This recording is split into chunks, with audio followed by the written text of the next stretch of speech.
बिस्मिल्लाहिर्रहमानिर्रहीम अल्हम्दुलिल्लाहि रब्बिल आलमीन वल आक़िबतु लिल मुत्तक़ीन वस्सलातु वस्सलामु अला अशरफिल अंबिया वल मुरसलीन व अला आलिहि व सहबिहि अजमाइन इला यौमिद्दीन। साईं हेॾां जेको बटण लाहींदा आहियोसि न, इहो बटण हेठि कयो, बिजली खां बाद में शोर थो करे, हेठि कयो अथसि। अल्हम्दुलिल्लाहि रब्बिल आलमीन वल आक़िबतु लिल मुत्तक़ीन वस्सलातु वस्सलामु अला अशरफिल अंबिया वल मुरसलीन व अला आलिहि व सहबिहि अजमाइन इला यौमिद्दीन। फ़अऊज़ु बिल्लाहि मिनश्शैतानिर रजीम बिस्मिल्लाहिर रहमानिर रहीम। वक़ाल अल्लाहु तआला अलिफ लाम मीम ज़ालिकल किताबु ला रैब फ़ीह हुदल लिल मुत्तक़ीन अल्लज़ीना युमिनूना बिल ग़ैबि व युक़ीमूनस सलात व मिम्मा रज़क़नाहुम युनफ़िक़ून वल्लज़ीना युमिनूना बिमा उन्ज़िला इलैका व मा उन्ज़िला मिन क़ब्लिका व बिल आख़िरति हुम यूक़िनून उलाइका अला हुदम मिन रब्बिहिम व उलाइका हुमुल मुफ़्लिहून। सदक़ल्लाहुल अज़ीम व सदक़हुन नबियुल करीम व अला आलिहि व सहबिहि अजमाइन इला यौमिद्दीन। अल्लाहुम्मा सल्लि अला मुहम्मदिन व अला आलि मुहम्मद कमा सल्लैता अला इब्राहीम व अला आलि इब्राहीम इन्नका हमीदुम मजीद। अल्लाहुम्मा बारिक अला मुहम्मदिन व अला आलि मुहम्मद कमा बारकता अला इब्राहीम व अला आलि इब्राहीम इन्नका हमीदुम मजीद। मैं मोहतरम मोज़िन दोस्तों, अल्लाह ताला जा एहसान थिया जी अल्लाह ताला तव्हां असांखे पंहिंजे घर में अचण जी तौफ़ीक़ अता फ़रमाई आहे। ऐं उहो अल्लाह पूरी काइनात मथां ग़ालिब आहे, पूरी काइनात मथां शहनशाह आहे ऐं पूरी काइनात मथां कंट्रोल उन अल्लाह ताला जो ई हले थो। उन अल्लाह ताला मुख़्तसिर ज़िंदगी ॾेई करे तव्हां असांखे दुनिया जी तरफ़ मोकिलियो आहे। ऐं पोइ जीअं जो अल्लाह ताला इंसानियत जो सिलसिलो दुनिया जे तरफ़ शुरू कयो, पोइ अल्लाह ताला कंहिं बि इंसान खे बेसहारो न छॾियो, बल्कि हर हिकु इंसानियत जे टोलनि जे अंदरि, उमतुनि जे अंदरि अल्लाह ताला उन्हनि जो रफ़ीक़ याने पैगम्बर खे अल्लाह ताला उन ज़माने जे अंदरि मबूस फ़रमायो। याने इंसानी तारीख़ जे अंदरि काई बि अहिड़ी क़ौम नथी मिले या कोई बि अहिड़ो फ़र्द नथो मिले जंहिं फ़र्द जे तरफ़ या जंहिं क़ौम जे तरफ़ अल्लाह ताला के नबी खे न मोकिलियो हुजे। अल्लाह ताला पंहिंजी दावत ऐं तौहीद खे हर हिकु ज़माने जे अंदरि अल्लाह ताला पैगम्बरनि जे वास्ते सां या पैगम्बरनि जे साहबिन जे वास्ते सां या साहबिन जे शागिर्दनि ताबईन जे वास्ते सां या तबा ताबईन जे वास्ते सां या कंहिं बि ज़माने में कंहिं अहले इल्म जे वास्ते सां अल्लाह ताला हक़ जी दावत हर हिकु इंसान ताईं पहुचाई आहे। पोइ जेकॾहिं कोई बि इंसान उन दावत खे क़बूल करे थो त पोइ अल्लाह ताला आख़िरत वारी उन जी ज़िंदगी बनाई आहे। पर जेकॾहिं कंहिं बि इंसान उन हक़ वारी दावत खे ठुकरायो ऐं उनखे तस्लीम न कयो, पोइ तमामु पैगम्बरनि जी क़ौमुनि जे अंदरि अहिड़ा अफ़राद, अहिड़ा फ़र्द मौजूदु आहिनि जंहिंखे अल्लाह ताला दुनिया में बि नाकाम कयो ऐं आख़िरत में बि नाकाम कयो। पोइ अहिड़ा काफ़ी जेको आहे मिसाल, काफ़ी जेको आहे वाक़ियात हर हिकु क़ौम जा क़ुरान हकीम खां मिलनि था। पोइ हे किताब अल्लाह ताला जनाब मुहम्मद मुस्तफ़ा सल्लल्लाहु अलैहि वसल्लम जे मथां जारी कयो ऐं अल्लाह ताला नाज़िल कयो। ऐं हिन किताब जे अंदरि अल्लाह ताला जेके बि अहकाम ॿुधाया, उन अहकाम ते जेकॾहिं दुनिया जो को बि इंसानु हले थो, अल्लाह ताला उनखे फलाहीअ ते पहुचाईंदो। हिकिड़ी ॻाल्हि यादि रहणु खपे त गैरत जीअं बयानु कई आहे, सभ खां पहिरियां हिन काइनात जे अंदरि अल्लाह बयानु कई आहे, उनखां पोइ उन जे रसूल बयानु कई आहे, उनखां पोइ उन रसूल जे शागिर्दनि बयानु कई आहे ऐं उन रसूल जे शागिर्दनि खां बाद में उन्हनि जे शागिर्दनि यानी ताबईन बयानु कई आहे। पूरो क़ुरान ऐं रसूलुल्लाह सल्लल्लाहु अलैहि वसल्लम जी पूरी सीरत गैरत मबनी आहे। इस्लाम बेहयाई ऐं बदमाशी वारे कमनि खां रोकियो आहे। इस्लाम हमेशह गैरत जी तरफ़ दर्स ॾिनो आहे। दुनिया जे अंदरि बाज़ अहिड़ा मज़हब आहिनि जो उन्हनि जे रिश्ते जे अंदरि कंहिं क़िस्म जी कोई बि तमीज़ न आहे। जेकॾहिं उहो पंहिंजी भेण सां मोकारो करणु चाहे त उनजो मज़हब उनखे कंहिं क़िस्म जो कोई बि जेको आहे ममानत न आहे ॾींदो। जेकॾहिं उहो पंहिंजी बदकारी जंहिं खां उहो पैदा थियो आहे यानी पंहिंजी माउ सां करणु चाहे त उन में कंहिं क़िस्म जो कोई बि उहो मज़हब उनखे ममानत न आहे ॾींदो। उन्हनि जो बि ज़हन आहे पंहिंजो, उहे चवंदा त बसि दुनिया जे अंदरि जीअं सभु औरतूं आहिनि त इहे बि सेम सेम ईअं ई जेको औरतूं आहिनि। हिकिड़ी ॻाल्हि पुराणी ॻाल्हि आहे, मुसलमाननि जे इलाइक़े जो को नौजवान ॿाहिरि मुल्क पढ़णु वियो। ॿाहिरि मुल्क जंहिंजो उहो पढ़णु वियो यानी काफ़ी अरसो हुते पढ़ियो। उन पढ़ण खां बाद में उहो जॾहिं वापसि पंहिंजे इलाइक़े जे अंदरि आयो, नेठि हे पाण बि मुस्लमान हुयो, हिन जो पीउ बि मुस्लमान जो हुयो, हिन जा भाइर बि मुस्लमान हुया, तमामु हिन जा रिश्तेदार मुस्लमान हुया। पोइ नेठि मोटी आयो, हिन जी उमिरि बि तमामु वॾी हुई। पोइ हिन खे पंहिंजे वालिद साहिबु चयो ऐं भाइरनि चयो त हाणे तुंहिंजी उमिरि जेको आहे शादी ते अची वई आहे, हाणे तुंहिंजे लाइ असां को रिश्तो ॻोल्हियूं था। हिन ख़ामोशी इख़्तियार कई। इन खां बाद में पंहिंजे पीउ खे हिकु बहितरीनु मिसाल ॾियणु लॻो पंहिंजे ज़हन जे एतबार सां। चयो ॻाल्हि दरअसल इहा आहे त रिश्तो जेको आहे मुंहिंजे लाइ ॻोल्हियो था, हाणे ॿाहिरीं औरत जेकी आहे कहिड़ी ख़बर मुंहिंजी ज़हन जे मुताबिक़ न हुजे, मुंहिंजे उनस जे मुताबिक़ न हुजे, या मुंहिंजे मामलात खे खणी करे उहा न हले। पोइ बहितर ईअं न आहे त जीअं ॿाहिरीं तव्हां औरत मुंहिंजे लाइ पसंदि कयो था, पोइ मुंहिंजे घर में जेकी मुंहिंजी भेण आहे इहा मुंहिंजी मामलात खे बि ॼाणे थी, मुंहिंजे कैफ़ियत खे बि ॼाणे थी, मुंहिंजे जज़्बात खे बि ॼाणे थी। पोइ बहितर ईअं न रहंदो त इहा मुंहिंजे तमामु मामलात खे ॼाणे थी, इन सां मुंहिंजो तव्हां निकाह कराए छॾियो।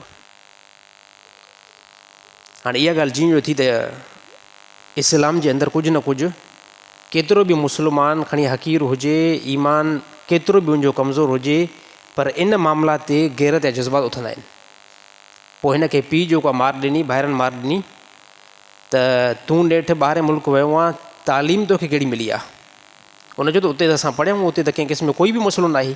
जेकॾहिं अगरि भेण पसंदि अची वई त ठीकु आहे, तव्हां उन सां उहे मामला रखे सघो था जेका हिकु घरवारी सां रखिबा आहिनि।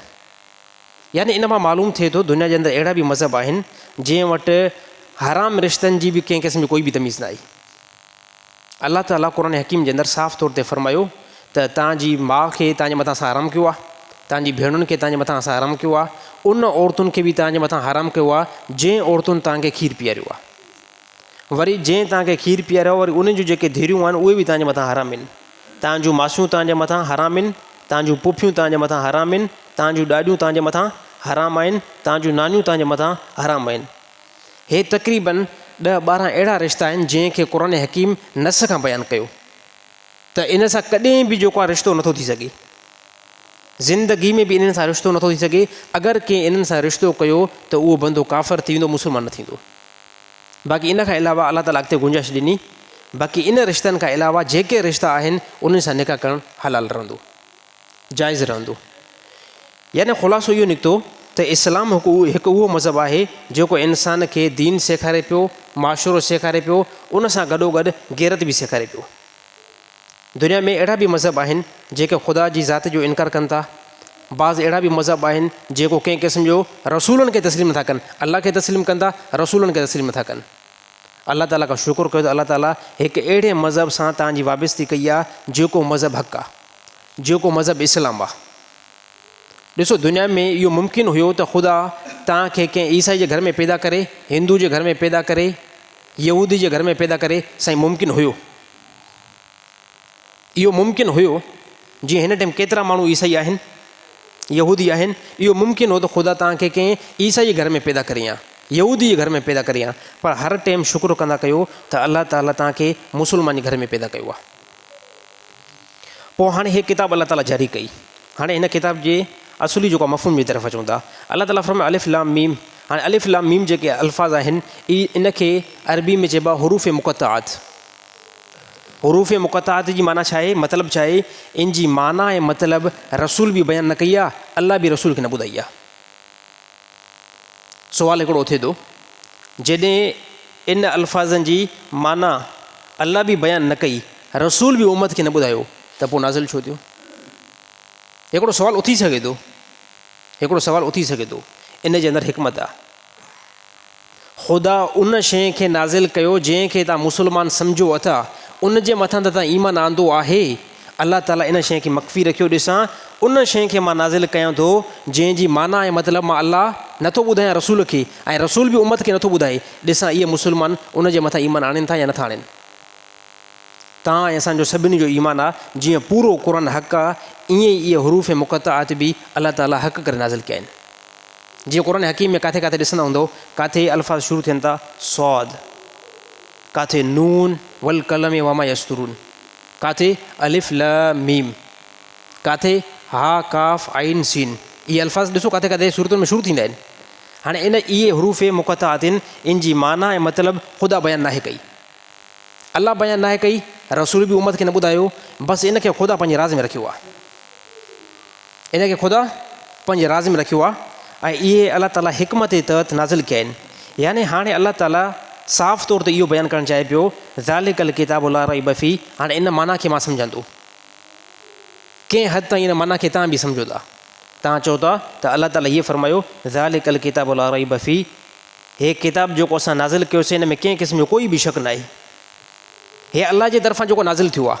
हाणे इन जी माना खे तव्हां सम्झो, इन जे मतिलबु खे मां सम्झुमि, असां चयोसीं इहो हक़ आहे। पर पोयां जेके अल्फाज़ शुरू थिया आहिनि अलिफ लाम मीम, कंहिं क़िस्म जो कोई बि ख़बर न आहे, कंहिं क़िस्म जो कोई बि ख़बर न आहे, माना जी बि ख़बर न आहे, मतिलब जी बि ख़बर न आहे। अलाह नाज़िल कया रसूल जे वास्ते सां, रसूल बि बयानु न कयो, रसूल चयो बसि इहो अलाह ताला हक़ करे बयानु कयो आहे।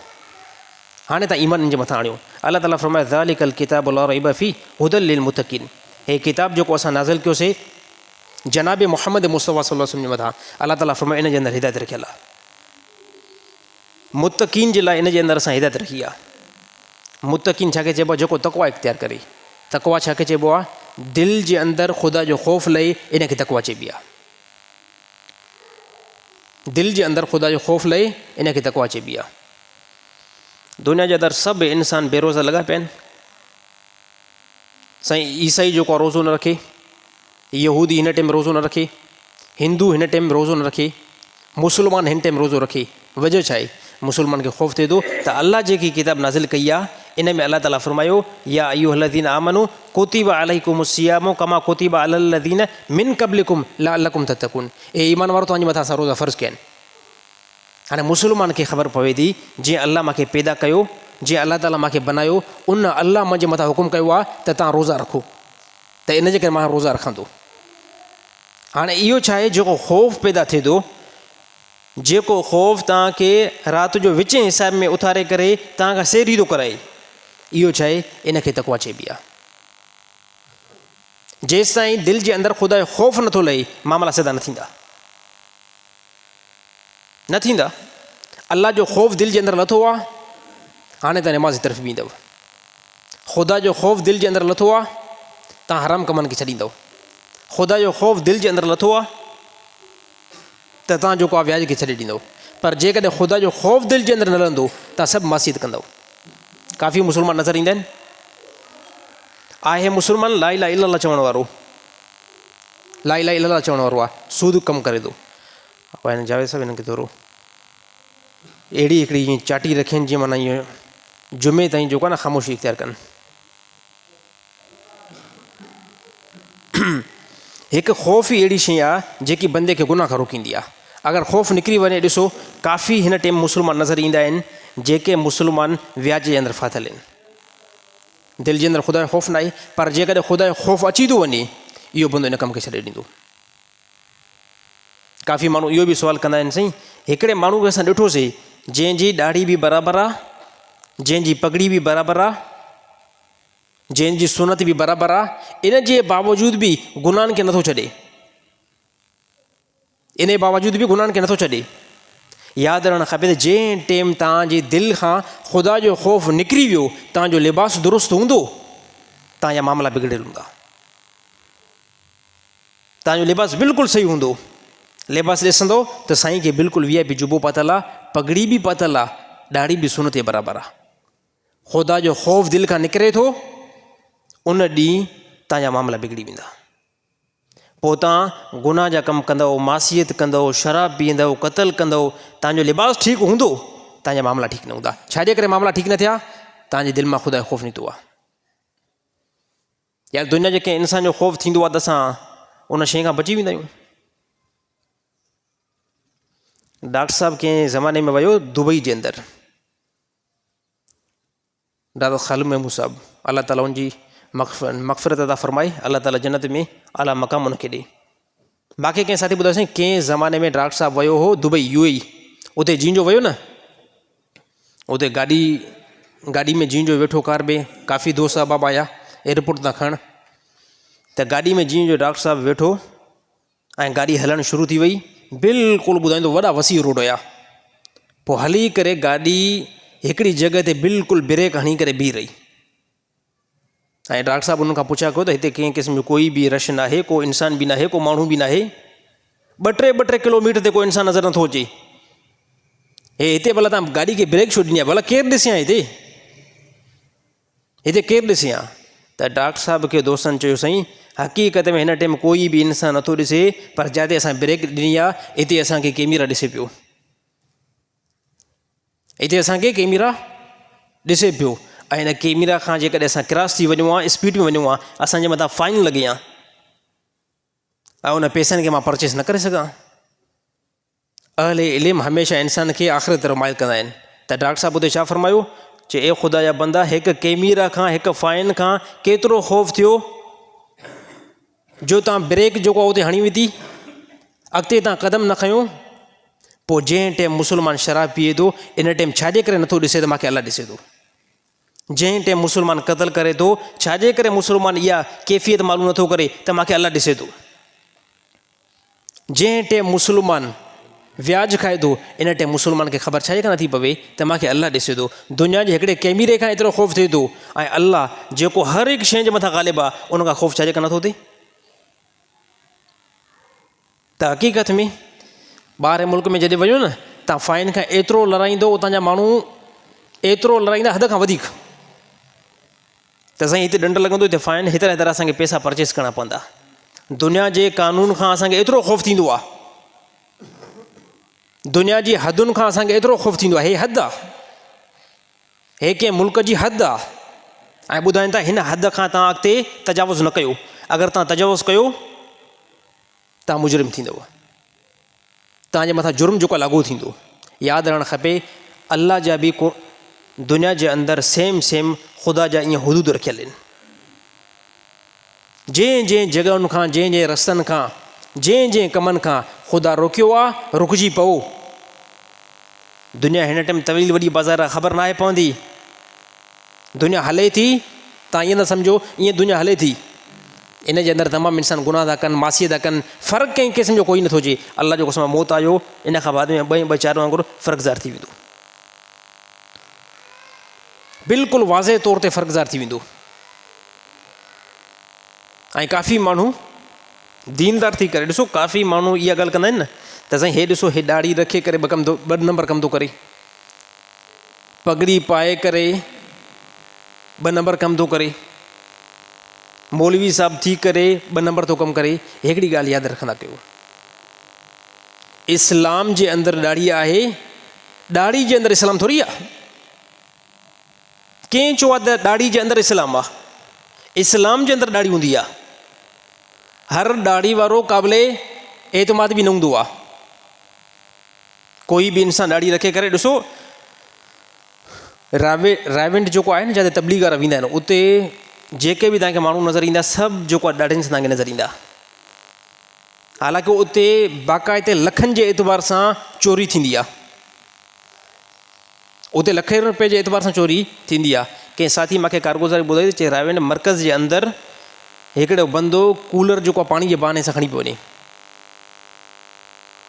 हिकिड़ो कूलर जे ॿाहिरि हे पाणी जेको आहे न, पाणी मां ॿाहिरियां जेको आहे भरे अचे, ऐं पोइ जेको आहे मर्कज़ जे अंदरि ईंदुमि, त गेट ते जेको आहे निगरानी ते जेके बीठा हूंदा आहिनि पहिरें ते, त त उन पहिरें वारनि खां पुछिया कयो त कूलर जेको आहे पाणी जे लाइ तूं ॿाहिरि छो थो खणी वञे, इहो कूलर त पाणी त अंदरि मिले थो। हे चवनि न मां वटि मरीज़ आहिनि, इहो पाणी असां ॿाहिरां जेको आहे भरे करे पोइ ईंदासीं। त उन्हनि खे पहिरें वारनि खे शक थियो त यानी दाल में कुझु कारो आहे, दाल में कुझु कारो आहे जो कूलर खणी थो वञे। इन खां बाद उन्हनि चयो त कूलर असां चेक कंदासीं। मर्कज़ खां ॿाहिरि पियो निकिरे, कूलर खे जंहिं जीन जो चेक कयो त ॾिठोसि कूलर अधु जेको आहे मोबाइलनि खां भरियलु आहे, अधु कूलर मोबाइलनि खां भरियलु आहे।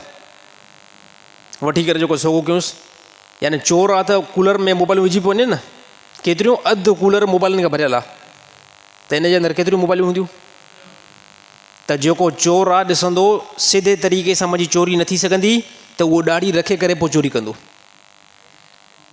काफ़ी माण्हू ॾिसो सीधे तरीक़े सां चोरी न आहिनि करे सघंदा, सीधे तरीक़े सां धोखेबाज़ी न आहिनि करे सघंदा, ॿ नंबरी न आहिनि करे सघंदा।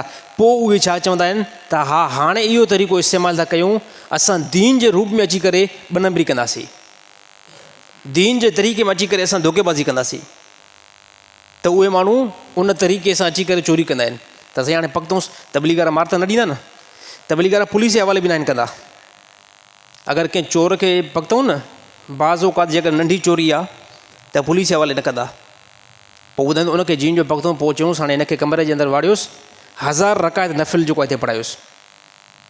हाणे 1000 रकायत नफ़िल हे त मरी वियो न साईं, जेको 2 रकायतूं फ़र्ज़ न पढ़े, हाणे चोर छा चोर नमाज़ न पढ़ंदो न, चोर खां जेकॾहिं फजर जूं 2 रकायतूं पढ़ायो न त 2 रकायतूं उहे बि इंतिहाई वरी मुश्किल सां पढ़ंदो, ॾाढो मुश्किल सां पढ़ंदो। फ़र्ज़ नमाज़ त चोर त जेको बेशिनी हुजे न उहो नमाज़ कॾहिं पढ़ंदो। पर तबलीग वारनि चयो हिनखे जेको अहिड़ो सबक़ु सेखारिणो आहे, हिनखे कमरे में वाड़े करे 1000 रकायत नफ़िल जेको पढ़ायोसि। हिकिड़ो माण्हू मथां मुक़ररु थियल आहे, अगरि जेकॾहिं 1000 नफ़िल खां घटि पढ़े सोटी वायोसि त दुनिया जे अंदरि ईअं ई आहे त इंसानु जेको आहे बाज़ औक़ात दीन जो लिबास ओढ़े करे बि धोखेबाज़ी कंदो आहे, दीन जो लिबास रखे करे बि 2 नंबरी कंदो आहे। पोइ हिते असांजा नादान बेवकूफ़ जेको आहे मुस्लमान, अड़े बाबा हे ॾिसो हे मोला जेको आहे पकतो आहे, हे मोला चोरी करे पियो, हे मोला 2 नंबरी करे पियो, हे मोला धोखेबाज़ी करे पियो। छाॾे करे मोला चई ॾाढी रखियल अथसि न इन करे इहो मोला आहे। अड़े ख़ुदा जे बंदा कीअं थो चयो, ॾाढ़ी त ईसाई बि रखंदा आहिनि, सिख बि रखंदा आहिनि, बाज़ यहूदी बि रखंदा आहिनि। हर ॾाढ़ी जो लेबल तव्हां इस्लाम जे मथां छो था आणियो, हर ॾाढ़ी जो लेबल तव्हां इस्लाम जे मथां छो था आणियो। त इहे उहे माण्हू जेके दीन बेज़ार ऐं दीन खां मुतनफ़िर माण्हू खे कंदड़ हर ॻाल्हि मौलवी जे खाते में विझंदा त हे कमु मौलवी कयो आहे, हे कमु मौलवी कयो आहे, हे मुस्लमान जो कमु हीअं हूंदो आहे। इहे माण्हू साईं दीन खां बेज़ार अथव। त अलाह ताला अॻिते फरमायो अल्लज़ीन युमिनून बिल ग़ैब ज़ालिकल किताबु ला रैब फ़ीह हुदल लिल मुत्तक़ीन, हे किताबु आहे जंहिंजे अंदरि कंहिं क़िस्म जो कोई बि शक न आहे, मुत्तक़ीन जे लाइ हिदायत आहे। अल्लज़ीन युमिनून बिल ग़ैब, ऐं उहे ईमान वारा जेके ग़ैब जे मथां ईमान था आणनि। ग़ैब जे मथां ईमान अॻ में ॿुधाए चुका आहियूं, जहनम जेकी आहे ग़ैब में आहे, जन्नत ग़ैब में आहे, क़बर जो अज़ाब ग़ैब में आहे, तमामु जेके रसूल आहिनि दुनिया खां विया ग़ैब में आहिनि, ख़ुदि अल्लाह जी ज़ात ग़ैब में आहे। साईं कीअं अलाह खे न आहे ॾिठो, हलो बाबा, सवाइ रसूलुल्लाह सल्लल्लाहु अलैहि वसल्लम मेराज ते विया, हता के मूसा अलैहिस्सलाम बि ख़ुदा जी ज़ियारत हिन जेको प्लेनेट अर्थ ते न करे सघियो, ऐं तमामु उम्मतुनि मां कंहिं बि जेको ख़ुदा जी ज़ियारत न कई। अलाह ताला फरमायो उहे ईमान वारा आहिनि जेके ग़ैब जे मथां ईमान आणनि था। वॾे में वॾो ग़ैब साईं अलाह जी ज़ात आहे। हलो बाबा, अलाह जी ज़ात न ॾिठो, अलाह खे न ॾिठो आहे। असांजो ईमान आहे त जंहिं असांखे रब पैदा कयो आहे उहो वॾी ताक़त वारो आहे, उहो जज़ा ऐं सज़ा जो मालिक आहे, ऐं उन ई तमामु पैगम्बरनि खे दुनिया जी तरफ़ मोकिलियो। अलाह जी ज़ात ग़ैब में आहे, जहन्नम ग़ैब में आहे, जन्नत ग़ैब में आहे, ऐं अहिड़ी तरह क़बर जो अज़ाब ग़ैब में आहे। क़बर जे अज़ाब खे साईं कंहिं बि न ॾिठो। हदीस में आयो त क़बर जो अज़ाब सख़्तु आहे, असां ईमान करे विधोसीं, वाह हक़ीक़त में क़बर जो अज़ाब आहे।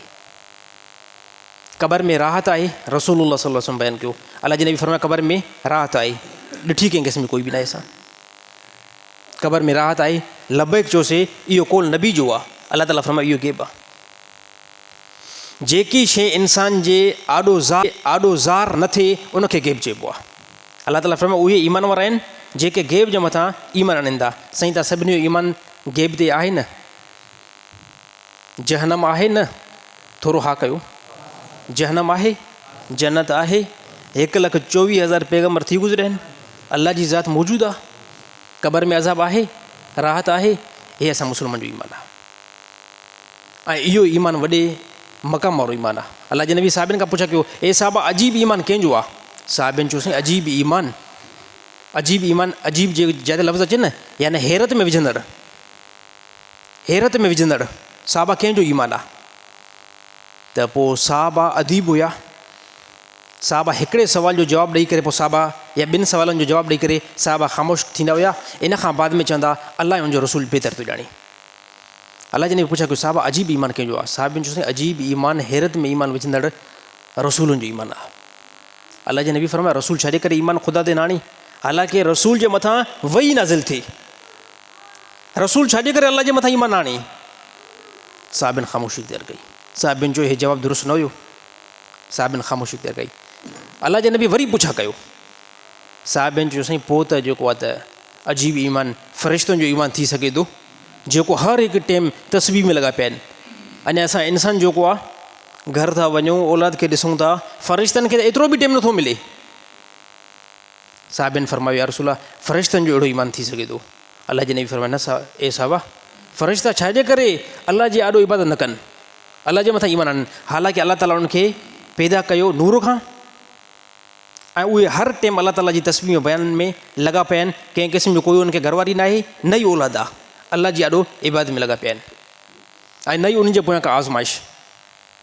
सही फ़रिश्तनि जे पोयां आज़माइश न आहे, तव्हांजे पोयां आज़माइश आहे। ऐं मौलाना ईसा साहिबु बयानु हिकिड़ो कयो, ॾाढो ज़बरदस्त कयो। उन बयान जे अंदरि इहा ॻाल्हि कयईं त फ़रिश्तनि खां ख़ुदा इंसान जो मक़ाम वधीक रखियो आहे। पोइ जे इंसान जेको आहे कमाल करे ॾेखारियो त इन करे ख़ुदा जेको मक़ाम मथे रखियो न, पोइ चईं त फ़रिश्ते खे न घरवारी, न उनखे ॿार, न उनखे अमड़, न उनखे अबो, न उनखे रिश्तेदार, न उहे शादी जे तरफ़ वञनि, न उहे गमी जे तरफ़ वञनि, न उहे कमाइनि, न उहे खाइनि, न उहे सुम्हनि, न उहे पीअनि। हाणे इहे सभु शयूं इंसान जे गर्दन में फिट आहिनि। इहो शादी में बि इंसानु वेंदो, गमी में बि वेंदो, औलाद पैदा थी ख़ुशि बि थींदो, औलाद बीमार थी गम बि थींदो, औलाद जो इंतकाल थियो सदमो बि ईंदो, ऐं मज़दूरी ते बि वेंदो। इन खां बाद में आज़ान ईंदी अल्लाहु अकबर। इहो तमामु कमनि खे छॾे करे अल्लाह जाॾो झुकंदो, चए ॿुधायो कमाल कंहिं कयो हिन टाइम? हिन टाइम कमाल कंहिं करे ॾेखारियो आहे? हिन इंसान करे ॾेखारियो आहे न, जंहिंजे पोयां ॿुधाई त हज़ारे बलाऊं लॻल आहिनि, हज़ारे दुनिया जा टेंशन मुसीबतूं, उनजे बावजूदि बि अल्लाह अकबर थियो, हे नमाज़ जी तरफ़ आयो, ऐं सभिनी हिन कमनि खे जेको पोइ ते करे छॾियो, सभिनी कमनि खे हिन पोइ ते करे छॾियो। त इंसान जेको कमाल कयो, त नबी सल्लल्लाहु अलैहि वसल्लम उन ॻाल्हि जे तरफ़ां मोटी थो अचां। अल्लाह जे नबी वरी दुबारा पुछा कयो। साहिबनि जो साईं फ़रिश्तनि जो, अल्लाह जे नबी फरमायो न फ़रिश्तनि जो कीअं? पोइ साहिबनि जो साईं जेकॾहिं फ़रिश्तनि जो अगरि नथो थिए न, पोइ साहिबा फरमायो त यकीन तौर ते पोइ असांजो ईमान हूंदो अहिड़ो हैरत में विझंदड़ ईमान। साहिबनि जो साईं नहनो, पोइ असां साहिबनि जो अहिड़ो ईमान हूंदो हैरत में विझंदड़। त अल्लाह जे नबी फरमायो ए साहिबा तव्हांजे आॾो मां रसूल मौजूदु आहियां, मां रसूल तव्हांजे आॾो मौजूदु आहियां, वही खे तव्हां महसूसु कयो था, ऐं किताबु तव्हांजे आॾो लिखियो थो वञे। तव्हां जेकॾहिं ईमान न आणियो त इहा त ॻाल्हि हैरत जहिड़ी आहे। पोइ साहिबनि जो साईं बसि हाणे अल्लाह ऐं उनजो रसूल वधीक ॼाणे सघे थो, असां नथा ॼाणे सघूं। पोइ नबी सल्लल्लाहु अलैहि वसल्लम फरमायो ए साहिबा हैरत में विझंदड़ ईमान उन्हनि शख़्सनि जो आहे जेके तव्हां खां बाद में, मां खां बाद में ईंदा, ऐं उहे कंहिं क़िस्म जो कोई बि नबी खे न ॾिसंदा, बाज़ औक़ात साहिबनि खे बि न ॾिसंदा, बाज़ औक़ात ताबाइन खे बि न ॾिसंदा, उन्हनि ताईं सिर्फ़ु हिकु किताबु पहुचंदी, ऐं हे किताबु पहुचंदी, हे किताबु पहुचंदी, ऐं हे हिन किताब जे अंदरि चवंदा हे किताबु असांजे रब नाज़िल कई आहे, अल्लाह नाज़िल कई आहे, ऐं हिन किताब जे अंदरि ख़ुदा जेके बि अहकाम असांजे मथां लाज़िम कया आहिनि उन ते असां जेको हलंदासीं, ऐं जंहिं शइ खां ख़ुदा रोकियो आहे असां रुकिजी पवंदासीं। नबी सल्लल्लाहु अलैहि वसल्लम फरमायो ए साहिबा अजीब ईमान हैरत में ईमान विझंदड़ इन्हनि शख़्सनि जो अथव, हैरत में ईमान विझंदड़ इन्हनि शख़्सनि जो आहे। त मुंहिंजा भाउर दोस्तो इहे ख़ुशि नसीबी आहे, असांजो ख़ुशि नसीबी आहे त अल्लाह ताला असांखे मुस्लमान जे घर में पैदा कयो, ऐं अल्लाह ताला नेक अमाल जी तौफ़ीक़ अता फरमाई। अल्लाह ताला फरमायो अल्लज़ीना युमिनूना बिल ग़ैब व युक़ीमून सलात, उहे शख़्स जेके गैब जे मथां ईमान आणीनि था व युक़ीमून सलात ऐं नमाज़ खे क़ाइमु कनि था, व मिम्मा रज़क़नाहुम युनफ़िक़ून ऐं जेको असां उन्हनि खे माल ॾिनो आहे उन मां ख़र्च बि कनि था। साईं सखी बंदो अल्लाह ताला खे प्यारो अथव बनिस्बत बख़ील बंदे खां। सखी बंदो अल्लाह ताला खे महबूब आहे। ऐं सखी चइबो छा की आहे, अल्लाह जी रज़ा जे लाइ कंहिंजे मथां बि का शइ इस्तेमालु करे उनखे पोइ विसारे छॾियो। ॻाल्हि सम्झ आई सही न? ख़ुदा जे नाले ते का बि शइ असां ॾिनीसीं, इन खां बाद में कंहिं इंसान खे न ॾींदासीं, कंहिं इंसान खे न, कंहिं इंसान खे ॾींदासीं न, उहा शइ दिलि में इहो अक़ीदो आहे, यकीन आहे त इहा शइ मां अल्लाह जी रज़ा जे लाइ फ़िलाणे मुस्लमान खे ॾिनमि। मामिलो कंहिंसां आहे? मामिलो अल्लाह सां साईं, बसि विसारे छॾियईं पंहिंजी नेकी खे, विसारे छॾियईं। इहो जेको आहे असुल नेकी इनखे चइबो आहे। ऐं हिकिड़ी ॿी बि असां नेकी कंदा आहियूं, यादि रखो, उहा कहिड़ी? उनखे असां नेकी सम्झंदा आहियूं, हालांकि उहा नेकी न आहे। नेकी कंदा आहियूं, नेकी न हुई। कंहिं मुस्लमान खे का रक़म वठी ईंदीसीं, को सामान वठी ईंदोसीं, पोइ सॼे ॻोठ में ॾींदो, हिन कहिड़े बाचको जेको अटे जो मां वठी ईंदोमांइ, इफ़्तारी जो सामान हिनखे न पियो मिले, ॾाढो जेको आहे ॿिए हंधि पिने पियो, पोइ नेठि मां जेको आहे कुझु 10-12 किलो चांवर वठी ईंदामांसि। अड़े कपिड़ा हिनखे न हुया, हिनखे ईद जेको आहे ड्रेस मां वठी ईंदी आहे। हे छा आहे? हे पंहिंजी नेकी खे तव्हां तबाह कयो। पैसा त हूअं ई लॻाया तव्हां, ख़र्च त हूअं ई बि कयव, तव्हांजी जेब मां पैसा निकिता बि सही, नेकी खे ज़ाया कयव, माण्हुनि खे ॿुधाए करे नेकी खे ज़ाया कयव। त सखी बंदो अल्लाह खे पसंदि आहे साईं। रक़म का बि ॾियो साईं, सौदो मां कंहिंसां कयो आहे? यार सौदो मां अल्लाह सां कयो आहे, ॻाल्हि ख़तमु।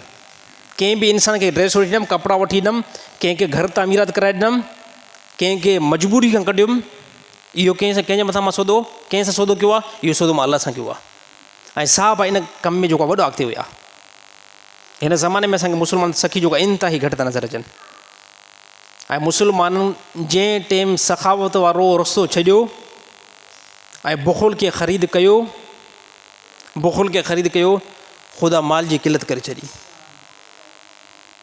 मुस्लमान हे असांखे 200-300 साल नज़र था अचनि, हे हाणे वारा, हे को 300-400 साल नज़र अचनि था त मुस्लमान एतिरो पैसे में पहुते आहिनि। न त मुस्लमान दुनिया जे मथां बादशाही करण वारा हुया। मुस्लमान हे जीअं हिन टाइम नालो था ॿुधो न, हे नालो ॿुधो था डोनाल्ड ट्रंप जो, मुख़्तलिफ़ जेको आहे यहूदियुनि जा नाला ॿुधो था, जेके दुनिया में पैसे जे एतबार सां नंबर 1 आहिनि। हे हाणे 200-300 साल थिया आहिनि त एतिरो जेको आहे यहूदी पैसे में अॻिते आयो आहे। यकी ताईं मुस्लमान मुक़दम हुया, माल में बि मुक़दम हुया, दुनिया जे कमनि में बि मुक़दम हुया। छाजे करे? मुस्लमान जो इहो अक़ीदो हुयो त असां अल्लाह जे राह में जेकी शइ ॾींदासीं, ख़ुदा उन खां असांखे ॿीणी करे विझंदो, ॾींदो।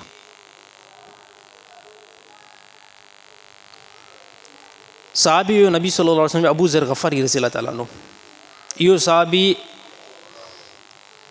यानी एतिरो त इहो साहबी पैसे जे एतबार सां सखी हुयो, हालांकि सभु साहबा सखी हुया, वरी के अहिड़े दर्जे जा सखी हुया जो पंहिंजे लाइ बि कुझु न रखंदा हुया। अबू ज़र ग़फ़ारी रज़ियल्लाहु ताला अन्हु जॾहिं बि घर जे अंदरि ॾिसंदो हाणे माल काफ़ी ज़्यादा थी वियो आहे, घणो माल थी वियो आहे, पोइ इहो साहबी छा कंदो त पंहिंजे घर जो सॼो माल खणी करे, हता के रिवायत में अचे थो पंहिंजो जेको इस्तेमाल जो सामान आहे न, उहो सामान बि खणी करे ॿाहिरि जेको रस्ते ते रखंदो हुयो। ऐं पोइ ऐलान कंदो त हाणे जंहिं बि मुस्लमान खे हिन सामान जी ज़रूरत पवे थी, इहो मुस्लमान सामान खणी। ऐं मुस्तक़ मुस्लमान ईंदा हुया, सामान खणंदा हुया, शाम ताईं बिल्कुलु सॼो सामान किलोसि ख़तमु, कुझु बि न बचंदो हुयो। हता के हिकिड़ी चादर बि न बचंदी हुई, शाम जो सॼो सामान किलोसि। पोइ वरी अल्लाह ताला केतिरो ॾींदो हुयो त अबू ज़र ग़फ़ारी रज़ियल्लाहु ताला उन खां जेके मथे दर्जे जा साहबी हुया, उन्हनि वटि माल ज़्यादा हुयो, उहे वरी एतिरो माल ॾेई वेंदा हुया जो जेतिरो सुबुह सां सदको कयो आहे न, उन खां 10 ते ॾेई वेंदा हुया, उन खां 10 ते ॾेई वेंदा हुया। त हे छा आहे त हे असांखे शैतान जी पटी आहे साईं, हे शैतान जी पटी आहे। त हिन टाइम मां वटि ₹1,00,000 आहे, हिकिड़ो ₹1000 अगरि कंहिंखे अल्लाह जे नाले ते ॾिनुमि न त ₹1000 खोटी पवंदो। हे शैतान जी पटी आहे। अल्लाह ताला क़ुरान हकीम में फरमाए त तव्हांजी नेकी खे ख़ुदा 1 नंबर ते त ज़ाया नाहे कंदो, ऐं जेकी तव्हां रक़म अल्लाह जे रस्ते में ॾींदा आहियो, अल्लाह ताला छा कंदो? अल्लाह ताला 10 जे एतबार सां ख़ुदा तव्हांखे वापसि कंदो आहे। ऐं बाज़ रिवायतुनि में आयो त न 10 न 70 जे एतबार सां ख़ुदा तव्हांखे वापसि कंदो आहे। ऐं यादि रहणु खपे ख़ुदा इन नेकी खे तव्हांजे लाइ आख़िरत में महफ़ूज़ करे छॾियो आहे। यौम महशर में तव्हां पंहिंजी इन नेकी खे ॾिसंदो ऐं ख़ुदा नेकी खे पालींदो आहे। अलाह नेकी खे पालींदो आहे। कंहिं बि बंदे हिकिड़े रुपए जी नेकी कई, 1 लख रुपए जी नेकी कई त इहा नेकी ख़ुदा जे नज़दीक पलबी आहे, इहा वधबी आहे। हता की एतिरी वधी वेंदी जो यौम महशर में कंहिं इंसान खे पंहिंजी नेकी ॾेखारी वेंदी, कंहिं इंसान खे पंहिंजी नेकी ॾेखारी वेंदी त हे दुनिया जे अंदरि तूं हे नेकी करे आयो आहे। उहो इंसानु ॾिसंदो पंहिंजी नेकी खे, ईमान वारो पंहिंजी नेकी खे ॾिसंदो। उहो फ़रिश्तनि खे चवंदो एतिरी वॾी नेकी त मां कई न आहे, एतिरी नेकी मां वॾी त कई न आहे। मां सदको कयो हिकिड़े रुपए जो, मां सदको कयो हिकिड़े 100 रुपए जो, हे एतिरी वॾी नेकी अॼु मूंखे ॾिसण में अचे थी त पोइ फ़रिश्ता चवंदा इन तुंहिंजी नेकी खे ख़ुदा पालियो आहे पंहिंजे फज़ुल सां। अॼु तूं इन नेकी खे ओद जबल खां बि वॾो थो ॾिसे। पर शर्त आहे त इहा जेकी नेकी कई हुजे इख़लास सां कई हुजे। त मुंहिंजा भार दोस्तो, रक़म जेकी अलाह जे रस्ते में लॻंदी उन में कंहिं क़िस्म जो कोई बि नुक़सान जो अंदेशो न आहे। व मिम्मा रज़क़नाहुम युनफ़िक़ून, ऐं उहे बंदा जंहिंखे अलाह ताला रिज़्क़ ॾिनो उन मां ख़र्च कंदा। वल्लज़ीना युमिनून बिमा उनज़िला इलैका वमा उनज़िला मिन क़ब्लिक, ऐं इहे ई मोमिन ईमान आणनि था जेको कुझु असां इन खां पहिरियां नाज़िल करे चुका आहियूं। यानी अलाह ताला फ़रमायो त जेको ईसा अलैहिस्सलाम जे मथां शरीयत नाज़िल हुई, या मूसा अलैहिस्सलाम जे मथां जेको असां अहकाम जारी कयासीं, या इब्राहिम अलैहिस्सलाम जे मथां असां अहकाम जारी कयासीं, या आदम अलैहिस्सलाम जे मथां जेके असां अहकाम जारी कयासीं, मुस्लमान चवनि था इहो सभु अलाह ताला हक़ जारी कयो आहे। त ए नबी जेकी तुंहिंजे मथां वही थिए थी इहो बि हक़ आहे, इन खां पहिरियां जंहिं बि रसूलनि जे मथां वही थी आहे उहो बि हक़ आहे। असांजो ईमान आहे साईं, अलाह ताला जेको नबी जे मथां नाज़िल कयो उहो बि हक़ आहे। इन खां अलावा जेके बि पोइ ते पैगम्बरनि ते अलाह ताला नाज़िल कयो उहो बि हक़ आहे। वबिल आख़िरत हुम यूक़िनून, ऐं जेको कुझु असां बाद में नाज़िल कयोसीं उन जे मथां बि यकीन कंदा। केरु दजाल लथा आहिनि छा को भला? साईं नथा मुड़नि छा सभु? अब 1-2 छोकिरो वञे हिन खे।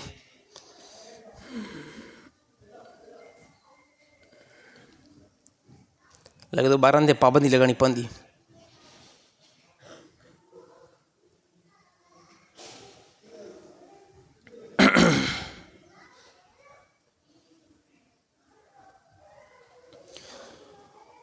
उलाइका अला हुदम मिन रब्बिहिम व उलाइका हुमुल मुफ़्लिहून, ऐं उहे ई आहिनि हिदायत वारा ऐं उहे ई कामयाब आहिनि। अलाह ताला फ़रमाए जेके बि असां ॻाल्हियूं बयानु करे चुका आहियूं इन जे मथां ईमान आणनि था ऐं यकीन कनि था, अलाह ताला फ़रमाए इहे बंदा हिदायत वारा आहिनि ऐं इन्हनि खे जेको असां कामयाबु कयो आहे।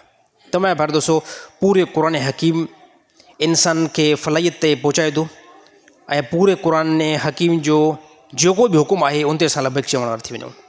मां पहिरियों ॿुधाए चुकुमि त रोज़नि जी जेकी फ़र्ज़ियत आहे क़ुरान खां साबित आहे। नबी सल्लल्लाहु अलैहि वसल्लम मक्का जे अंदरि हुया न, मक्का जे अंदरि हुया त साहिबनि खे नमाज़ जेको फ़र्ज़ु मिली, छो त मके जे अंदरि नबी सल्लल्लाहु अलैहि वसल्लम मेराज ते विया हुया ऐं नबी सल्लल्लाहु अलैहि वसल्लम मेराज खां जीअं मोटी आया त पोइ अलाह जे नबी फ़रमाए त ए मुंहिंजी साहबा जी जमायत, तव्हांजे मथां ख़ुदा नमाज़ खे फ़र्ज़ु कयो आहे। साहबा नमाज़ खे वरितो, एतिरो ख़ुशी सां साहबा नमाज़ खे वरितो जो साहिबनि चयो त बराए रास्ता अलाह खां हिकु घुरण जो ज़रियो थी वियो। जेके मामलात अचनि पिया न त पोइ दिक़त थिए पई त कीअं जेको आहे अलाह खां फ़रियाद कई वञे, कीअं अलाह खे सॼो वञे। पोइ साहिबनि चयो बसि हाणे कॾहिं बि का मुश्किल पेश आई न, 2 रकात जेको नमाज़ पढ़ंदासीं ऐं अलाह खां जेको पंहिंजा मसाइल हल कराईंदासीं। ऐं यकीन कयो साहबा नमाज़ जे ज़रिए सां वॾा मसाइल हल कराया। साहबा इन नमाज़ जे ज़रिए सां तमामु वॾी हुकूमतुनि खे साहबा टोड़ियो। ॾिसो हिन टाइम अमेरिका जी बि ताक़त आहे न, अमेरिका जी बि ताक़त नज़र अचे थी न। छा था सम्झो सभु जेको आहे मौलवी भला बदुआ न कंदा हूंदा भला? अमेरिका खे बदुआ न कंदा हूंदा? जेको उन्हनि ज़ुल्म जेको आहे फ़लस्तीन जे अंदरि ऐं हर हिकु मुस्लमान जे मुल्क जे मथां जेको उन्हनि ज़ुल्म सिधो कयो आहे, असां न कंदा हूंदासीं? यकीन तौर ते कंदा हूंदासीं। पर यादि रहणु खपे त असांजो जेकी उहा दुआ जो घुरण जो तरीक़ो ऐं उहा नमाज़ जेकी सहाबा जी जमायत जी नमाज़ हुई, उहा नमाज़ हिन टाइम असांखे नसीब नथी थिए। उहो हिकु रिवायत में आयो न त हिकिड़े शख़्स जेको आहे नमाज़ पढ़ी सहाबा जे ज़माने खां बाद में, साहबा जे ज़माने खां बाद में हिकिड़े शख़्स जेको आहे न यानी नंढो हिकिड़ो ताजिर हो त हिकिड़े शहर जो सामान खणी करे ॿिए शहर में वेंदो हुयो, ॿिए शहर जो सामान खणी करे ॿिए शहर में वेंदो हुयो। जीअं सवली सिंधी में हिन टाइम ॾिसो TCS जो जेको ज़मानो असांजे ज़माने में TCS आहे त हिकिड़े शहर जो सामान ॿिए शहर में पहुचाईंदा आहिनि, ॿिए शहर जो ॿिए शहर में, हता की हिकिड़े मुल्क जो ॿिए मुल्क में बि पहुचंदो आहे। त पहिरें ज़माने में ईअं बिल्कुलु न हुयो। बसि हिकिड़ो शख़्स हूंदो, उहो सफ़र कंदो पंहिंजे मुख़्तलिफ़ सवारी ते, गॾ ते या घोड़े ते, पोइ उन ते मुख़्तलिफ़ क़िस्म जो जेको सामान खणी सघंदो न उन सामान खे खणी करे पोइ जंहिं माण्हू जो सामान हूंदो उन खां पैसा रिकवर कंदो हुयो। ईअं हिकिड़ो नेक ऐं मोमिन शख़्स हुयो। उन इहे मुख़्तलिफ़ माण्हुनि खां सामान वरितो ऐं उनजी रूटीन इहा हूंदी त इहो सामान खणी करे ॿिए जेको शहर में पहुचाए। साईं रस्ते में हिकिड़ो शख़्स मिलियो जेको हुलीअ जे एतबार सां त ठीकु बि लॻे पियो। उन खां पुछा कयो त तूं काॾे थो वञे? हिन जो मुलाज़िम माण्हू आहियां, ग़रीब माण्हू आहियां, हिकिड़े शहर जो सामान खणी करे ॿिए शहर ताईं पहुचाईंदो आहियां। हिन जो अड़े बाबा तूं हूअं बि गॾ ते थो वञे, तूं गॾ ते थो वञे, इहो जेको सामान आहे न इन सामान सां गॾो गॾु तूं मूंखे बि खणी हल, तोखे एतिरा पैसा बि ॾींदुमि ऐं जोड़ी में थी पवंदासीं। हिनखे इहा ॻाल्हि बहितर लॻी कि हक़ीक़त में जॾहिं हिकिड़ो सामान खणी करे मां ॿिए शहर वञा बि थो ऐं अकेलो थो वञा, हाणे इन बंदे खे बि खणी वञा, इहो बि 2 रुपया ॾींदो। साईं सवार ते गॾ ते जेको सवार थिया, ॿई सवार थिया पोइ आख़िर रस्ता आया 2। हिकु अहिड़ो सादो रस्तो हुयो जंहिं तां इहो हर जेको आहे टाइम में सामान खणी वेंदो हुयो, उनजो मामूल बनियल हुयो न, उन ई रस्ते खां इहो सामान खणी वेंदो हुयो। ॿियो हिकिड़ो रस्तो अहिड़ो हुयो जेको जंगल जी तरफ़ वञे पियो। त जेको हाणे हिन सां सवार थियो न, जेको बिशनी माण्हू हुयो, चए अॻिते हले त हिनखे जेको ख़बर ॾियां थो, 2-4 वांगुरु हिन सां मामिलो कयां थो, हे काफ़ी सामान पहुचायां, अॼु हिनखे मां मथे थो पहुचायां। हुन नियत इहा कई हुई अची करे। साईं हुन चयो त चए हिन रस्ते सां जेको आहे न, जंगल वारे रस्ते सां हलूं था, हिते गाह बि घणो आहे ऐं तुंहिंजो गॾु जेको गाह बि खाईंदो ऐं रस्तो बि ॾाढो बहितरु आहे ऐं मिंट जेको शॉर्टकट रस्तो आहे। ऐं जो यार मां हिन रस्ते खां कॾहिं बि न आयो आहियां, ग़रीब माण्हू आहियां, मुलाज़िम माण्हू आहियां, सामान खणी करे ॿिए मुल्क ताईं शहर ताईं पहुचाईंदो आहियां, इन रस्ते सां मां न आयो आहियां। चए तूं तसली कर, इहो रस्तो मूंखे ॾिठल आहे, एॾे इन रस्ते तरफ़ हलूं था। साईं विया, जीअं जो हुन जंगल में विया, वञी करे जंगल साईं वीरानी ते ख़तमु थी वियो। इहो किताब जे अंदरि वाक़ियो अथव, जंगल वीरानी ते ख़तमु थी वियो। जीअं जो जंगल वीरानी ते ख़तमु थी वियो, ॾिठईं दफ़ा उते अक्सर लाश लॻा पिया आहिनि, कंहिं माण्हुनि जी मुंडी न आहे, कंहिंजा हथ न आहिनि, ईअं मुआ पिया आहिनि। साईं गॾ खां लही करे ऐं हिनखे चवंदा आहिनि गॾ खां ल, पंहिंजो माल बि सॼो मूंखे ॾे ऐं खंजर कढी, चई तोखे बि मारींदुमि। हिन जोड़े ज़ालिम बिना गॾ जेको आहे तूं काए वञु, सामान सॼो खणी वञु, पैसा जेके मुंहिंजा आहिनि न उहे पैसा बि मां तोखे ॾियां थो ऐं मुंहिंजी जान त छॾ। हाणे बदमाश छा पियो चए पैसा ऐं गॾ त हूअं बि मुंहिंजो आहे। हाणे ॾिसो हे गुंडागर्दी आहे न, चए पैसा ऐं गॾ त हूअं बि मुंहिंजो आहे, पर तोखे मारींदुमि, इहा जेकी ज़बान अथव न, इहा हिकु बदमाश गुंडे माण्हू जी अथव। चए पैसा ऐं गॾ त हूअं बि मुंहिंजा आहिनि, अड़े तुंहिंजे पीउ जा आहिनि, इहे त अॻिले जी मिल्कियत हुई न। चए पैसा ऐं गॾ मुंहिंजा ई आहिनि ऐं तोखे मां मारींदुमि। इन जो यार ज़ालिम बेड़ा छॾे ॾे, मूंखे ॾाढा इलाज मिनथूं, यानी इहो 200-300 साल पोयों वाक़ियो आहे, किताब जे अंदरि आयो आहे। ॾाढा इलाज कयसि, नेठि साईं उहो न मुड़ियो, हता की पोइ हुन चयो ठीकु आहे, हाणे मारींदे मूंखे हूअं बि, मूंखे 2 रकातूं नमाज़ पढ़णु छॾ, 2 रकातूं नमाज़। ऐं जो तो जहिड़ा नमाज़ जेकी ख़्वाहिश अलाए केतिरनि माण्हू कई आहे, तूं जेकी नमाज़ पढ़ी आहे न, जेको तूं चवंदो मूंखे 2 रकातूं नमाज़ पढ़णु छॾ, चए जेके बि हिते मॉल पिया थीनि न, इन सभिनी इहा ॻाल्हि ख़्वाहिश कई हुई, सभिनी इहा ख़्वाहिश कई हुई त असांखे नमाज़ पढ़णु छॾ, ऐं सभिनी नमाज़ पढ़ी, कंहिंखे बि नमाज़ फ़ाइदो न ॾिनो। हाणे तूं बि भला तकड़ि में पढ़, साईं अल्लाह अकबर करे शुरू कयो सूरत फ़ातिह, पर उहो बदमाश घड़ी घड़ी चए तकड़ि में नमाज़ खे पूरो कर, मां तोखे पूरो कयां। पोइ साईं हिन जे अल्फाज़नि खां क़ुरान हकीम जूं अहिड़ियूं आयतूं जारी थी वियूं जेकी फौरी तौरु क़बूलत ते वञी करे पहुतियूं, फौरी तौरु क़बूलत ते वञी करे पहुतियूं। अल्लाह ताला हिन जी मदद कई ऐं जेको ज़ालिम हिन खे चवे पियो त जल्दी मां तोखे मारींदुमि, आसमान खां, उन किताब जे अंदरि आसमान खां फ़रिश्तो नाज़िल थियो जेको इन गुंडे ऐं चोर जी उन मुंडी जो गला थी। पोइ तकड़ि में हिन सलाम जो जीअं जो फिरायो ऐं ॾिठईं त इहो जेको ज़ालिम आहे चोर, उनजी मुंडी लथी पई आहे, उनजो लाश जेको हेठि पियो आहे। हाणे हे छा आहे? हे नमाज़ आहे, हे नमाज़ आहे। ऐं असां अहिड़ी नमाज़ त पढ़ूं ई नथा, अहिड़ी नमाज़। साईं वारो कराए, साईं मुजीब रहमान त यार वॾो टाइम थो लाए, वॾो टाइम थो लाए, नमाज़ में बि घणो टाइम थो लाए, बयान बि जेको 10-15 मिंट मथे थो करे। यार कहिड़ो हिते भला साईं, हिते जेको वेठा आहियूं, कसम अथव अॼु बिल्कुलु ठीक तरीक़े सां ॿुधायो त हिते जेको वेठा आहियूं हे नेकी मिले थी या गुनाह थो मिले?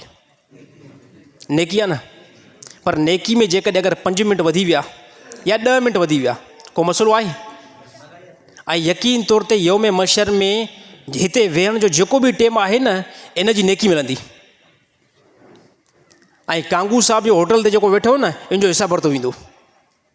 होटल जी त ग़रीबी पाड़ कंहिं पटे छॾी, ग़रीब जी होटल त आहे ई न। हाणे अची करे मस्तु महिल छोकिरा बि ॾाढा आहिनि, ॾाढियूं हुते जुआऊं शर्तूं रखे रखे नेठि ग़रीब जो होटल ई जेको मार्केट का शर्त थी वियो। बहरहाल मस्जिद खां जेको बि असां ॿाहिरि टाइम गुज़ारींदासीं, साईं उनजो हिसाब वरितो वेंदो, उनजी पुछा कई वेंदी। ऐं जेको असां मस्जिद में अंदरि जेको टाइम गुज़ारींदासीं, इन जी कंहिं क़िस्म जी कोई बि पुछा न कई वेंदी। त साईं 5 मिंट 10 मिंट थी वञनि न, त यार ॿाहिरि महिरबानी करे गिला न कंदा कयो। मां मूंखे ॿुधण में अचे थो, उहो मुजीब रहमान ॾाढो हीअं चवंदा कयो, साईं इहे तूं अॼु 5 मिंट ॻाल्हि वधाए छॾी आहे न, यकीन कयो मूंखे तकलीफ़ न थींदी। मां तव्हांखे चवंदुमि इंशाअल्लाह अॻिले जुमे ते 5 मिंट घटि कंदासीं। पर इतां जेको उथी करे मुंहिंजे पोयां नमाज़ पढ़ी करे वरी मस्जिद महिल में 3-4 माण्हू बीहारे करे उन्हनि जा ॾोह जॾहिं इहा ॻाल्हि कंदो आहे न, यार साईं 5-10 मिंट वधाए छॾियो आहे, साईं खे अलाए छा थियो आहे, अजीबो ग़रीब ॻाल्हियूं, कैमरो फिट थो करे, बयान थो रिकॉर्ड करे, हा इहे ॻाल्हियूं ॿाहिरि हलनि थियूं। पोइ इन ॻाल्हि जी तकलीफ़ ज़्यादा थींदी आहे। ऐं इहा यकीन कयो गिला अथव। इहा छा आहे? इहा उन शख़्स जी तव्हां गिला था कयो जंहिंजे पोयां तव्हां नमाज़ था पढ़ो। ऐं जंहिंजे पोयां नमाज़ पढ़ी वञे उनजी गिला कई वञे, तव्हां पाण ॿुधायो इहो अमल भलो आहे? त साईं हिते जेको मां वेठो आहियां, बिल फर्ज़ रिकॉर्डिंग थी हले, हे रिकॉर्डिंग थी हले या पोइ ते रिकॉर्डिंग थी हले न, हिन मामले खे मां ॼाणियां थो। हा कोई बि ज़्यादा जेको आहे मथे मुफ़्ती थियण जी कोशिशि न करे। हे नाजाइज़ हुजनि हा, हराम हुजनि हा, मुजीब रहमान क्लोज़ करे छॾिया, हलो बाबा ऑटो बचो। हिन मस्जिद में मां रिकॉर्डिंग जे एतबार सां घटि में घटि 2500 मसइला बयानु करे चुको आहियां। घणा साईं? 2500 मसइला, 2500 मसाइल मां रिकॉर्ड करे चुको आहियां। जेकॾहिं हे तरीक़ो ग़लति हुजे न, त मां कंहिं ज़माने में बंदि करे छॾियां। हाणे तव्हां ॾिसो लास्ट ताईं मजमू जेको हिते थिए थो न, लास्ट ताईं 500 जो थिए थो, 600 जो थिए थो, साईं 700 जो, या कंहिं जुमे में बिल फ़र्ज़ जो साईं सॼो मसूई माल अॼु लेटी पियो, 1000 जो मजमू थिए। 1200 खां मथे असांजी हिन मस्जिद में कैपेसिटी न आहे। 1200 ताईं मथे हेठि माण्हू नमाज़ पढ़ी सघंदा, 1200 खां मथे माण्हू न वेही सघंदा, छो त असां सॼी माप वरितल आहे मस्जिद जी। 1200 माण्हू हिकु टाइम ताईं हिते जेको नमाज़ अदा करे सघनि था, 1200 खां मथे नथा करे सघनि। हाणे हे जेको मां मसइलो ॿुधायां थो, तव्हां 700 ॿुधो था, 800 ॿुधो था, 800 ताईं ॿुधो था। ऐं हे जेके मसइला असां रिकॉर्ड कयूं था, हिकिड़ो मसइलो असां जॾहिं इंटरनेट ते रखंदा आहियूं, यकीन कयो हिकु हिकु असांजो मसइलो 50-50 लख माण्हू ॾिसंदो आहे। ऐं मेंबर ते ॻाल्हि ग़लति नथी थिए, हिकु हिकु मसइलो असांजो 20-20 लख माण्हू ॾिसंदो आहे, 25-25 लख माण्हू ॾिसंदो आहे, 30-30 लख हिकिड़ी क्लिप सिर्फ़ु असांजी। को सभिनी बयान जी मां ॻाल्हि नथो कयां, जेकॾहिं अगरि सभिनी बयान जे असां व्यूज़शिप कठे कयूं न, त पोइ वञी करे करोड़नि खां अरबनि खां वञी करे प्लस में बीहंदी इनशाअल्लाह। हाणे साईं इहो नफ़ो थियो नुक़सानु थियो? नफ़ो थियो न। त इन ॻाल्हि में कॾहिं बि अगरि का ॻाल्हि ॾुखी पहुचे, ॻाल्हि सम्झ में न अचे, सभु जमायती असांजा ॿाहिरि आहिनि, वॾा आहिनि, असांजे लाइ क़ाबिल एतिराम आहिनि, असांजे वालिद साहब जी जॻह ते आहिनि। का बि ॻाल्हि सम्झ न अचे न, महिरबानी करे 2 मिंट जेको मूंखां टाइम वठी करे मूंखां पुछा कंदा कयो, मूंखां पुछा कंदा कयो। ऐं जेको मसइलो बि सम्झ में न अचे न, मसइलो मूंखां पुछा कंदा कयो। अगरि उहो मसइलो सम्झ में नथो अचे या मां ग़लति बयानु कयो आहे, यकीन कयो मां त चवां थो ईंदड़ जुमे में उन मसइले जी मां रुजू कंदुमि। यार ॻाल्हि ख़तमु आहे न। ॾिसो काफ़ी साथी ईअं चवंदा साईं इन मसइले खे ग़लति बयानु कयो आहे, तव्हांजो हक़ु आहे, तव्हां मसइलो ॿुधो आहे, तव्हांखे मसइलो सम्झ में नथो अचे, तव्हां मसइलो ॿुधो आहे, तव्हांखे मसइलो उहो सम्झ में न आयो आहे, तव्हां अचो मूंखे ॿुधायो त साईं हे जेको तव्हां मसइलो बयानु कयो आहे, इहो मसइलो मूंखे सम्झ में नथो अचे। ऐं जेकॾहिं मां ॾिठो त हक़ीक़त में इहो मसइलो मां ग़लति बयानु कयो आहे, छो त ग़लती मूंखां थी सघे थी साईं, ग़लती जो मादो मूंखां थी सघे थो, पर जेकॾहिं हक़ीक़त में ग़लती सां मसइलो बयानु कयो आहे, ईंदड़ जमे में उन मसइले खे असां रुजू कंदासीं। पर जेकॾहिं उहो ठीकु तरीक़े सां मसइलो आहे त उन मसइले खे ग़लति रुख ॾियण जी कोशिशि न कयो। कंहिं साथी मूंखे ॿुधायो न पोएं जुमे खां बाद में, चई साईं तव्हां ॻाल्हि कई त रोज़े में घरवारी खे चुमी ॾियण सां रोज़ो फासिद न थींदो। मां बाबा बिल्कुलु ठीकु त ॻाल्हि आहे साईं, ॾे कोई बि न रोज़े में घरवारी खे चुमी, पर जेकॾहिं अगरि कंहिं रोज़े में घरवारी खे चुमी ॾिनी त रोज़ो फासिद न थींदो। साईं छो भला ख़ामोश थी वियो? मां चवां थो न, मां जो मेंबर ते वेठो आहियां त मां ॻाल्हि कयां थो न, साईं ॾिसो घरवारी हलाल त आहे न, घरवारी हलाल आहे, घरवारी का हराम न आहे। रोज़े जी हालत में अगरि कंहिं नई शादी कई आहे उनखां बिल्कुलु बि कंट्रोल नथो थिए। अगरि रोज़े में सेरी करे घरवारी खे फौरी तौरु अगरि चुमी ॾिनई न, चुमी ॾिनई, हालांकि ॾियणु न खपे, पर जेकॾहिं ॾिनई त छा मसइलो आहे, ॾिनई त कोई मसइलो न आहे, रोज़ो साबित थी रहंदो। पर अॻिते वधण जी कोशिशि उहो मुनीर रमदानी चइबो न कजो। अलाह ताला अमल करणी तौफ़ीक़ अता फ़रमाए।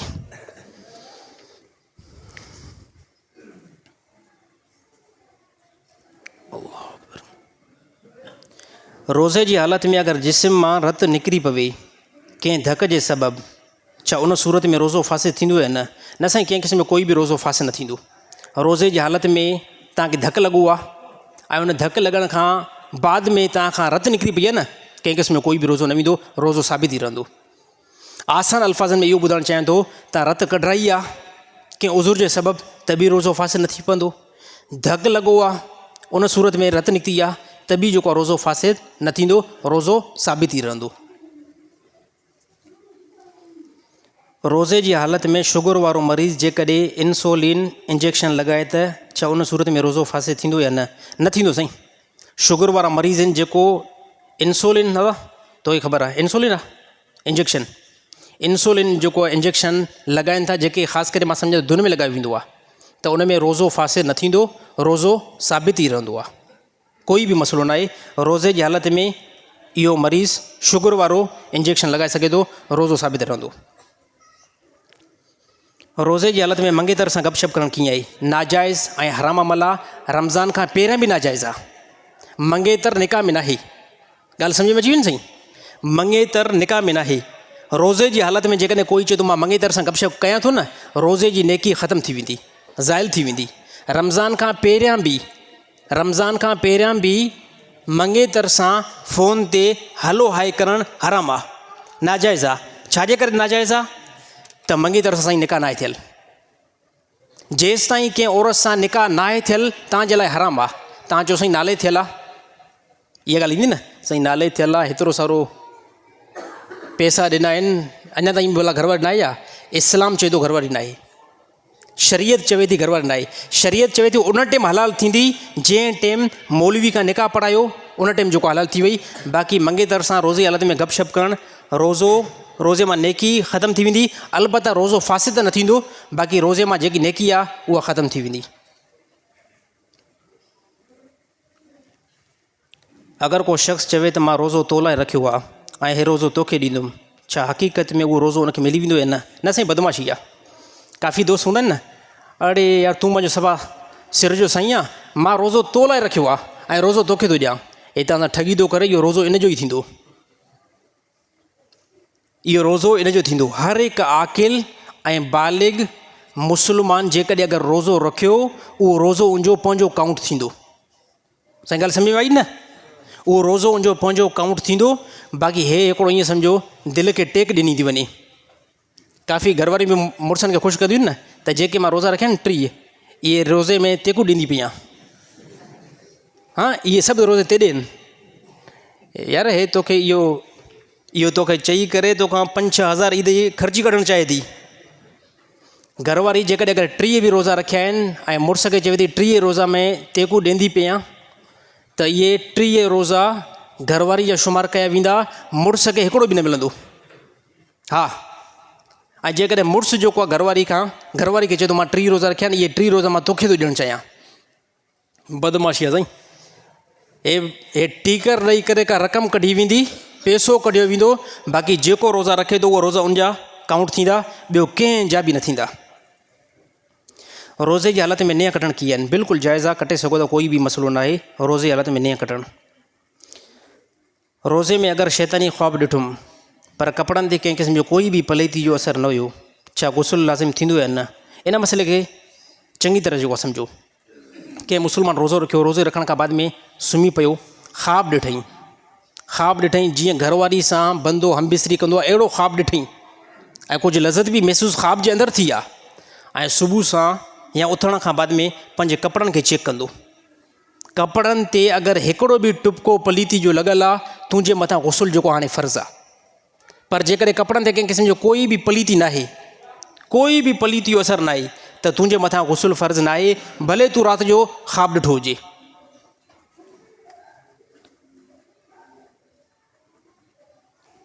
रोज़े जी हालत में गुस्ल कीअं कयो वञे? इंतिहाई आसान आहे। रोज़े जी हालत में गुस्ल उअं ई कयो वेंदो जीअं रमज़ान खां पहिरियां कयो वेंदो आहे। हिकिड़ी शइ उन में ऐड कई वेंदी। जीअं रोज़ान खां पहिरियां जेको तव्हां गुस्ल कयो पिया न, गुस्ल जा फ़र्ज़ इंतिहाई आसान आहिनि, 3 फ़र्ज़ आहिनि ऐं उहे ई 3 फ़र्ज़ तव्हां रोज़े जे हालत में गुस्ल में इस्तेमालु कंदव। हिकिड़ी शइ जो ख़्यालु कंदव, रमज़ान खां पहिरियां गरड़ा कंदा आहियो न वॾा, हाणे रोज़े जी हालत में सिर्फ़ु नॉर्मल कुली कंदव, गुरड़ी कंदव, नक में नॉर्मल पाणी आंगुर खे आलो करे नक में विझंदव या नॉर्मल ई पाणी विझंदव। हे 2 फ़र्ज़, कुली करणु हिकिड़ो फ़र्ज़ु, नक में नॉर्मल पाणी विझणु हे ॿियों फ़र्ज़ु।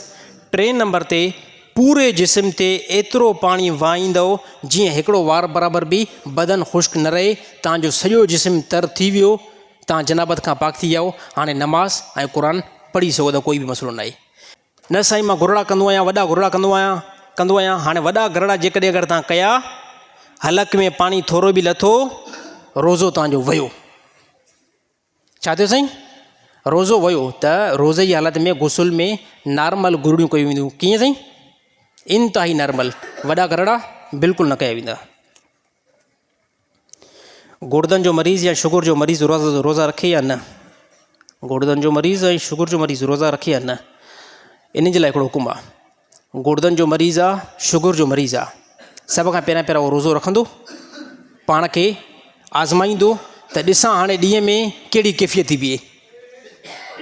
ईअं अॻ में हुकुम न लॻायो वेंदो त बसि साईं मां शुगर जो मरीज़ मां रोज़ा ई न रखंदुमि, यानी पोइ तुंहिंजी टोटरा बि चइबी न साईं मां त शुगर जो मरीज़ आहे मां रोज़ा रखंदुमि ई न। अरे ख़ुदा बंदा तूं रख त सही न, ॾिसूं त सही न। इहो कीअं हुकुम लॻाई त मां शुगर जो मरीज़ आहे? असां वटि अहिड़ा शुगर वारा माण्हू आहिनि, असां वटि अहिड़ा हिते मस्जिद में शुगर वारा साथी आहिनि जंहिंजी शुगर ठीकु ठाक वधी वेंदी आहे त बि उहे ग़रीब 3 रोज़ा रखंदा आहिनि। हाणे काफ़ी माण्हुनि खे बहानो थींदो आहे, साईं मूंखे त गुर्दनि जो मसइलो आहे, मां रोज़ो इन करे नथो रखां, मूंखे शुगर जो मसइलो आहे, मां इन जे करे रोज़ो नथो रखां। सभ खां पहिरियां गुर्दनि जा मरीज़ जो, शुगर जा मरीज़ जो पाण खे आज़माईंदो, रोज़ो रखो।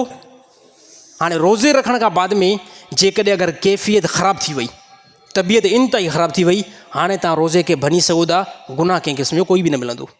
साईं ॻाल्हि सम्झ वई न? रोज़ो रखंदव, पर रोज़े रखण में जेकॾहिं तबियत इंतिहाई वॾी बिगड़जी वई, जो तव्हांजो मर्ज़ु वधे थो ऐं डॉक्टर तव्हांखे चवनि था त हाणे रोज़े खे तूं भञ, त डॉक्टर जी इतबा करणी पवंदी, रोज़े खे भञणो पवंदो, गुनाह कोई बि न मिलंदो। पर जेकॾहिं तूं शुगर जो मरीज़ आहीं, गुर्दनि जो मरीज़ आहीं, रोज़ा रखें थो, कोई बि फ़र्क़ु नथो बीहे, तूं 30 रोज़ा रखंदे साईं। हा,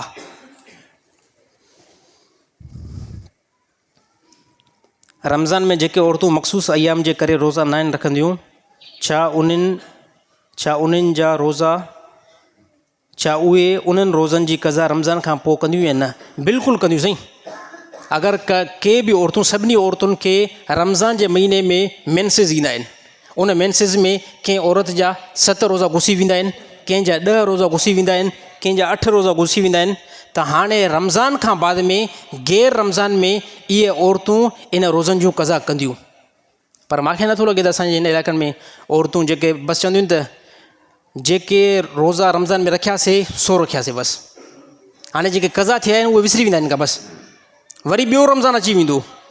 उहो रोज़ा असांजे इलाइक़नि में मां त अक्सर औरतूं ॾिठियूं हिते, रमज़ान में जेके 20 रोज़ा रखियूं या 15 रोज़ा रखियूं या 22 रोज़ा रखियूं, 8, 9, 10 रोज़ा जेकॾहिं मेंसिस जे करे रहिजी विया न, त औरतूं नथियूं रखनि, त इहे रोज़ा तव्हांजे मथां फ़र्ज़ु आहिनि। न रखण जी सूरत में तव्हां गुनाहगार थींदव ऐं क़यामत ते ॾींहुं इन रोज़नि जी पुछा कई वेंदी। त जेके औरतुनि खां रोज़ा घुसिया आहिनि रमज़ान जे महीने में, त पंहिंजी गिनती शुमार कनि त मां 20 रोज़ा हिन रमज़ान में रखिया आहिनि, 10 रोज़नि खे लिखी करे रखनि, त हाणे जीअं जो मौसम बहितर थिए ईंदड़ रमज़ान खां पहिरियां इन रोज़नि खे मां क़ज़ा करे विझां। बाक़ी माफ़ी साईं कंहिं क़िस्म जो कोई बि न आहे। हा, माफ़ी कंहिं क़िस्म जो कोई बि न आहे। ऐं मर्दनि खे त मर्द त हमेशह पाक आहिनि साईं, कंहिं क़िस्म जो कोई बि उन्हनि खे इहे मेंसिस सिर्फ़ु औरतुनि खे ईंदा आहिनि, इहे मेंसिस सिर्फ़ु औरतुनि खे। मर्दनि खे ॾिसो अलाह ताला वॾी आज़ादी ॾिनी आहे, वॾो अलाह ताला एहसान कयो आहे जो तव्हां यानी पूरे महीने में सभु रोज़ा रखे सघो था। तव्हां कोई बि शरीर एतबार सां माज़ूर नथा थियो, हता की जॾहिं तव्हां बीमार थियो पोइ शरीर ॿुधायो त तव्हां माज़ूर आहियो। अब टाइम घणो थियो आहे कोई ॿुधाए? 4 मिंट। अलाए भेण मां चयो 2 घंटा कीअं अॻिते वधी वियो भला। हिकिड़े बंदे रोकियो न, रोज़ो रखियईं, पोइ अची करे टाइम अॻिते वधे न पियो। पोइ तसली ॾियण जे लाइ उन चयो ठीकु आहे हाणे टाइम 2 थियो आहे, चए तुंहिंजे करे मां हाणे 4 थो कयां। घड़ियाल खे अॻिते कयईंसि, चए भाई 4, चए अञा घणो टाइम आहे? चए अञा 2-3 घंटा आहिनि। अड़े यार, चए महिरबानी करे ख़ुदा जे वास्ते अधु घंटो दोस्ती जे करे अञा वधाएसि। चए मां अधु घंटो वधाईंदुमि, पर जेको असांजो मुला शमसदीन आहे न उहो चए टाइम ते अज़ान ॾींदो आहे, उहो टाइम ते। चए यार इंसान खे मुलनि खे चए ख़ौफ़ ई न आहे, कोई माण्हू मरे त भले मरे, हो पंहिंजे टाइम ते अज़ान ॾींदा। त साईं मुला पंहिंजे टाइम ते अज़ान ॾींदा। साईं हा, छा बि थी वञे, एसी जी तेसी थी वञे, मौलवी साहब पंहिंजी टाइम ते अज़ान ॾींदो ऐं तव्हांखे टाइम ते रोज़ो जेको इफ़्तार कराईंदो।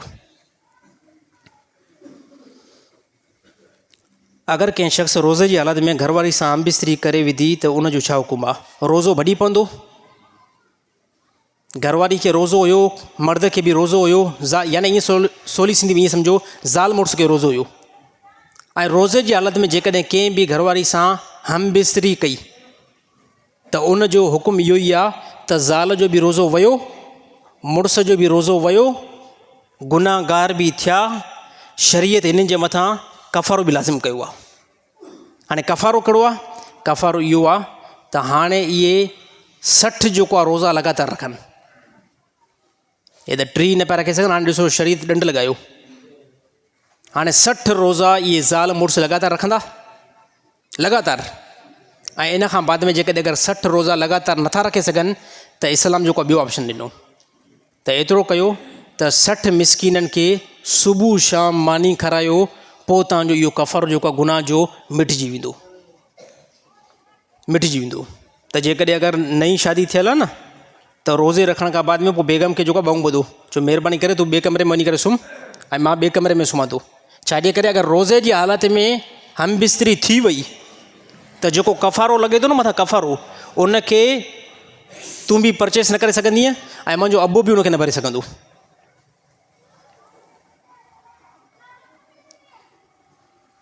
जेको कंहिं मर्ज़ जे सबबु रोज़ा न रखे सघे त उनजे मथां रोज़नि जो फ़िदियो केतिरो ॾिनो वेंदो?